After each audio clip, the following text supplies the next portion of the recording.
તો વધુ સમાચારમાં વાત કરીએ તો મહત્વના સમાચાર છોટાઉદેપુરથી સામે આવી રહ્યા છે। અવારનવાર આગ લાગવાના જે કિસ્સાઓ છે તે વધી રહ્યા છે। તો દિન પ્રતિદિન આગ લાગવાના બનાવો જે છે તે સામે આવતા હોય છે। ત્યારે છોટાઉદેપુર તાલુકાના સિમલ ફળિયાના એક મકાનમાં અચાનક આગ લાગતા ઘરવખરી સામાન સહિત બળીને ખાખ થઈ ગયો છે।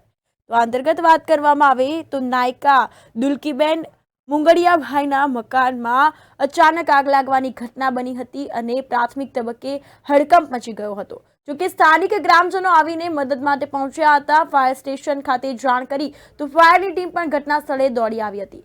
તો ફાયર બ્રિગેડની ટીમ દ્વારા આ અંગે આગ બુઝાવવાના પ્રયાસ હાથ ધરવામાં આવ્યા। સદર ઘટનામાં કોઈ પણ જાનહાનિ થઈ નથી, પરંતુ સદર મકાનની ઘરવખરી અને જરૂરી દસ્તાવેજો બળીને સંપૂર્ણપણે ખાખ થઈ ગયા છે।